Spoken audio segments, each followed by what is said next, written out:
Hey everyone, today I'll show you how to edit a Google form after sending it. I'll be walking you through this on the web. Head over to forms.google.com and find the form you want to edit. Click on the form thumbnail to open it. It opens in edit mode, showing all your questions. At the top of the form editor, you'll see three tabs: Questions, Responses, and Settings. Click on the Settings tab. The Settings panel will open showing different configuration options organized into sections. Look for the Responses section. You'll see a down arrow next to it. Click that arrow to expand the section. Once it expands, you'll see several toggle options related to how responses are handled. Find the toggle that says Allow Response Editing and toggle it on. It'll switch to blue, showing it's now enabled. Now you need to share or reshare the form. Click the Send button in the top right corner of the form editor.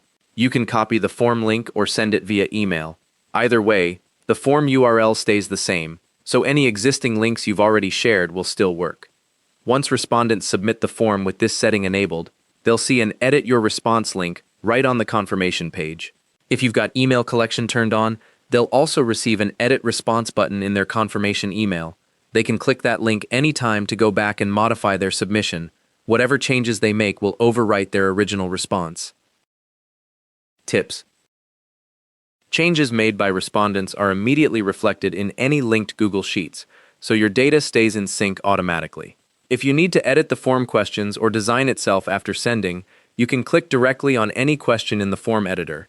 Changes save instantly and don't affect the form URL. The Edit Your Response link works indefinitely, so respondents can return to edit their answers even weeks after submitting. Thanks for watching.